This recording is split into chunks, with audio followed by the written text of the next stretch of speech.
Assalamualaikum class 10th. Your next topic is indicators.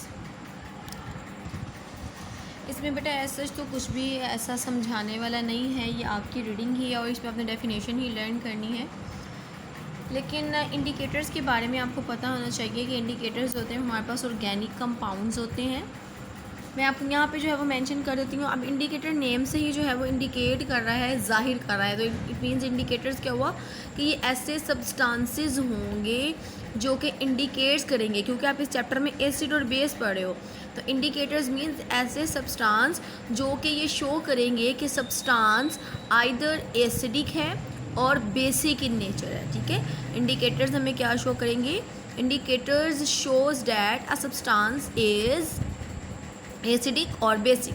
अच्छा, इस table में देख लें, सबसे पहले हमारे पास जो है हमें 3 टाइप्स के यहाँ पर जो है वो इंडिकेटर्स दिए गए हैं। ठीक है, और ये हमारी लैब में इजीली अवेलेबल है। मिथाइल ऑरेंज ये हमारे पास सबसे पहला जो है वो क्या है? इंडिकेटर है। उसके बाद लिटमस सोल्यूशन भी होता है और लिटमस पेपर भी होता है, हमारे पास दूसरा इंडिकेटर है।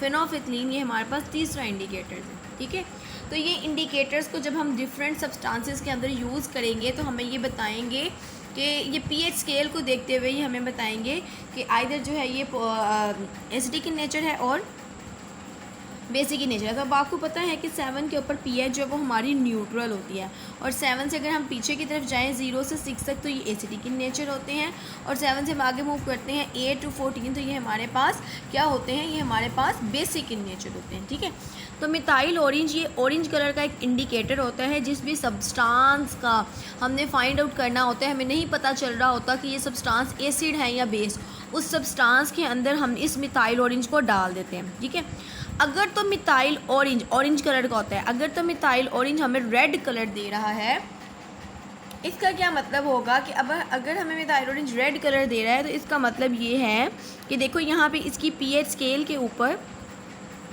यहाँ पे इसकी पीएच बनती है 4 पीएच बन रही है। ठीक है, पीएच स्केल पे इसकी पीएच 4 है।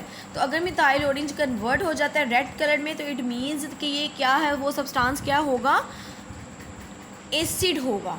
ठीक है, अगर हम किसी सब्सटेंस में मिथाइल ऑरेंज डाल रहे हैं और मिथाइल ऑरेंज का कलर डिसअपीयर होकर ऑरेंज से रेड हो जाता है तो वो हमारे पास एसिडिक होगा, क्योंकि 4 पे रेड कलर शो कर रहा है।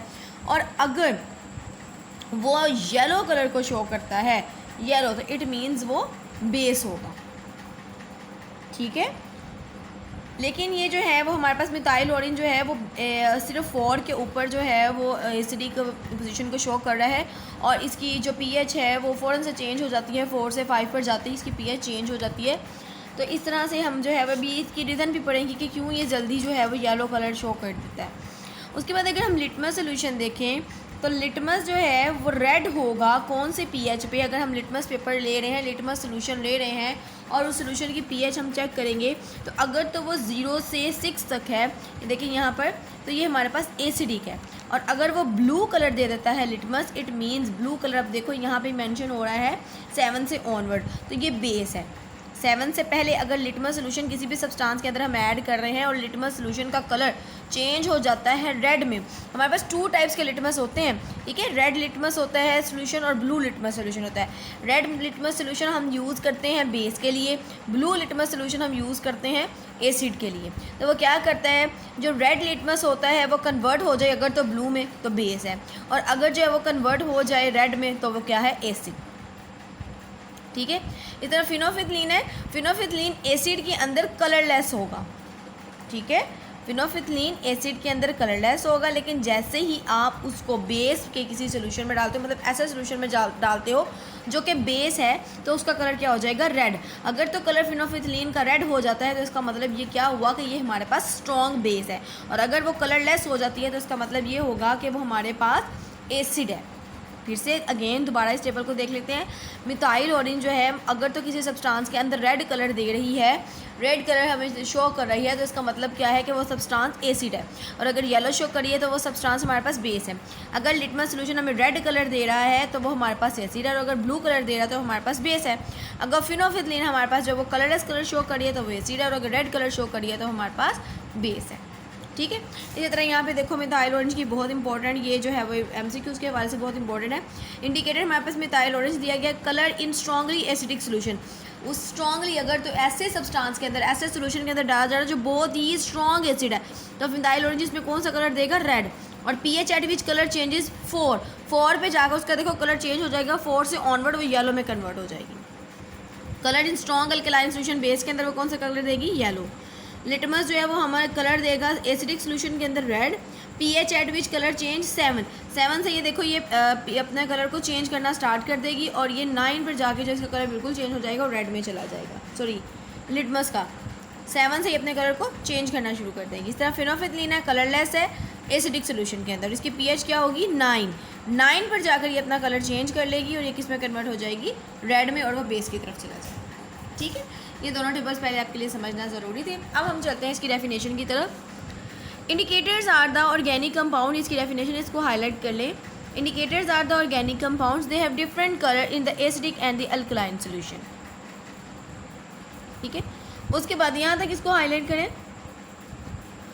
उसके बाद है जी, litmus is the common indicator, it is red in acidic solution and blue in alkaline solution.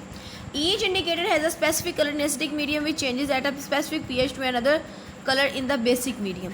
सबसे पहले डेफिनेशन में आपने क्या करना है, डेफिनेशन में आपने बेटा क्या करना है, यहाँ से लेकर पहले यहाँ तक डेफिनेशन लिखनी है, फिर यहाँ से लेकर यहाँ तक ये डेफिनेशन आपकी हो जाएगी। ठीक है, उसके बाद एग्जाम्पल में आप लोग ये भी ले सकते हो, litmus is common indicator, it is red in acidic solution and blue in alkaline solution.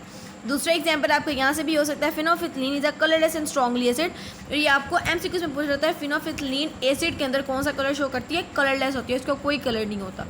And red in strongly alkaline solution, it changes colour at a pH of about 9, और ये आपको बता रहा है कि ये पी पर अपने कलर को चेंज कर लेते हैं, ये भी एमसीक्यूज में पूछा जाता है।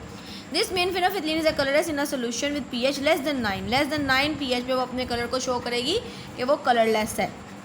9 से जैसे इसकी पीएच अबव हो जाएगी तो वो कलर चेंज हो जाएगा। If the pH is above 9 phenolphthalein is red. इसको भी आप हाईलाइट कर लेंगे, आपने पूरा करना है। एग्जाम्पल आप ये दोनों करेंगे, लेकिन डेफिनेशन में सिर्फ ये और ये आप करेंगे। ठीक है, अब हम चलते हैं नेक्स्ट पेज पे।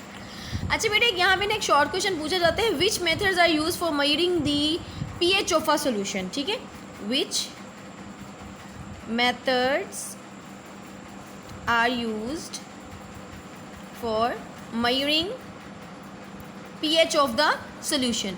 तो आपने measuring pH of the solution जो है हमारे पास 2 मेथड्स दिए गए हैं, बल्कि मैं 3 ही करवा देती हूँ, इंडिकेटर्स भी लिखवाती हूँ उसमें। ठीक है, तो फर्स्ट जो है हमारे पास इंडिकेटर होता है, सेकंड हमारे पास होता है यूनिवर्सल इंडिकेटर, और थर्ड हमारे पास होता है द पीएच मीटर। अब यूनिवर्सल इंडिकेटर मैं आपको बता देती हूँ, ऐसा जो है वो लैब में हमारे पास पीएच पेपर मौजूद है। ठीक है, अब फॉर एग्जांपल मेरे पास जो है वो मिक्सचर ऑफ सब्सटेंस प्रेजेंट है, जैसे मैंने कोई केमिकल रिएक्शन बनाया, कोई डाई बनाई है, कलर बनाया, तो उस डाई के अंदर क्या है, बहुत से सब्सटेंसेस होंगे, मिक्स है ना, और हर सब्सटेंस की अपनी पीएच होगी, कुछ एसिडिक होंगे, कुछ बेसिक होंगे। तो वो कहते हैं कि ऐसे सोल्यूशन जिसमें मिक्सचर ऑफ सब्सटेंसेस प्रेजेंट हो, तो उसमें हम हर सब्सटेंस की पीएच को कैसे मेजर करें।